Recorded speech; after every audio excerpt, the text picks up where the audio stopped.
Okay, we're going to go on to a harder type of partial fractions here. Now, if you look at this, we've got a quadratic on top and we've got 3 factors on the bottom. Now, the difference between this and the one you were doing before is one of these is repeated. Like, we could write it as x minus 2, x minus 3, x minus 3.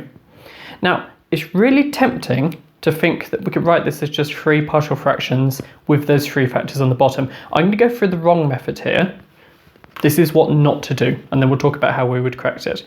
So if we look at this thing, this is the same thing, and I've written it out as 3 separate factors, and I've just treated it as doing the 3 fractions. So a over the first one, plus b over the next one, plus c over the next one. Now this doesn't work, and let's just see why. If I've got a constant over x minus 3, plus another constant over x minus 3, well, I could add those 2 things together. I could group the numerators to make it b plus c over the same denominator. But b plus c is just another constant. I could call it a d.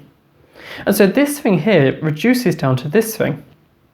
Now, if I carry on with that piece of working, I can work with that. It won't work out, but let's see what happens. We want to make it have the same denominator as that. So I can multiply the top and the bottom of this one by x minus 3 squared to get the extra 2 factors of x minus 3.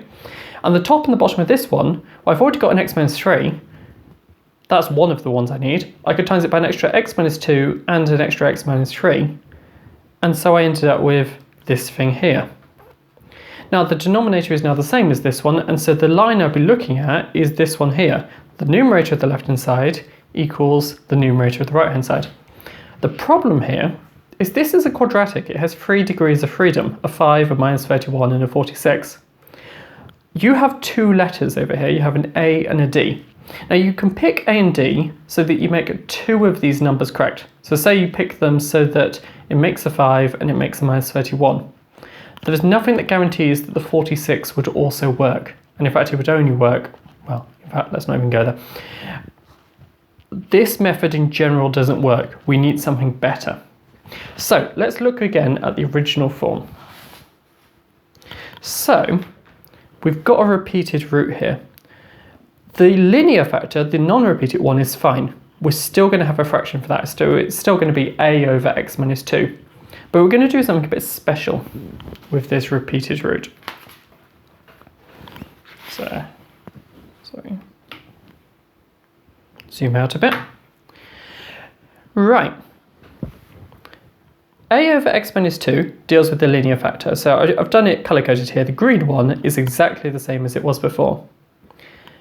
This one and this one both come from this repeated root. So one of them is just it as a single thing, and we also get one which is it repeated. Now this looks a bit odd.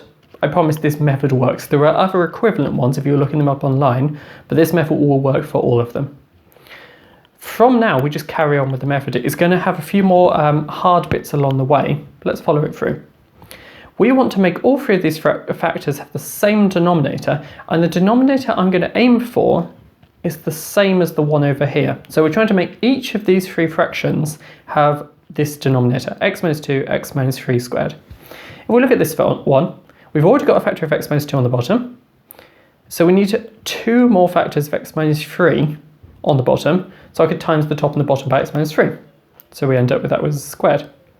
This one already had an x minus 3, which is one of the factors we need. So we needed an extra x minus 2 and an extra x minus 3.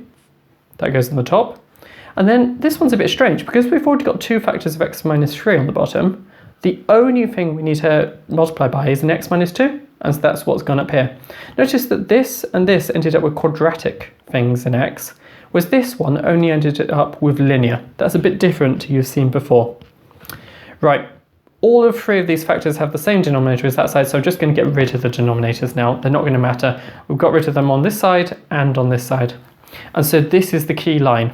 Now, in previous questions that I've advocated going straight for the key line, it's too complicated here. I would write out all of this on the way. Right, we need to stick values of x in to find the values here. If you look, the values of x that are going to be good are 3 and 2. I've done the working here. Let's just move that up a bit. So I've started with 3. It doesn't really matter which order you put in. If I put 3 into the left-hand side, it ends up like that. If I put 3 into that bracket or that bracket, we end up with zeros. And so the A and the B go. And in this bracket, if I put 3 in, 3 minus 2 is 1, and so we just end up with a C. Rearranging a bit, we get C as minus 2. Done. That's one of the 3 letters. Right, next one. If I put X as 2 in, that side, again, grab a calculator, it will just come out as a number. This side, well, this bracket and this bracket come out as 0. This one, well, 2 minus 3 is minus 1. All squared is 1, and so we get A as 4. Now, the problem we're going to have here is what next? We've already stuck in 2 and stuck in 3, which are the only ones that knock out brackets. Well, the answer here is you can test any number you want. Any number will work. The key is you already know what A and C are. The trick is that 0 is usually the easiest one, because sticking 0 in makes most of these stuff just go. So I'm going to try in 0. Everything on this side, well, anything with an X in it is going to go down to 0. The only thing that's going to be left is the 46. It's a bit like the y-intercept. On this side, well, you can manually stick in zeros and then evaluate these things, being careful when you've got negative squared, but you should end up with some number of A's, some number of B's, and some number of C's. However, you know what A is, and you know what C is. And so I've put them in down here. A was 4, C was negative 2. Sticking them in, we get something just for B, and then rearranging, we get B as 1.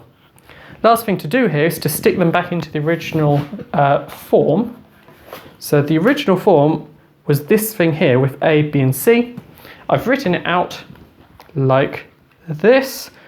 That's the original thing. A was 4, B was 1, and C was negative 2, and I just brought the negative out the front. Exercise 1E is full of these sorts of questions in the book, so have a go. Just a word of warning here. Before the 2016 syllabus change, there was another type of partial fraction that you had to learn. You no longer have to learn that. So I know a lot of you are following other YouTube channels and that sort of thing. If they get you to deal with things, well, if there's a partial fraction question that you're looking at with quadratics on the bottom, with like x's on the top as well, those are no longer on syllabus, just ignore them. Your textbook doesn't have any in, so if you're just sticking to that, that should be fine. Cool. These are hard, but most of the time they're going to be of the type that you were doing before. This is just a way that they can complicate them. It's worth having a go at. The work I'm going to set at the end of the week is going to include at least one of these. Cool.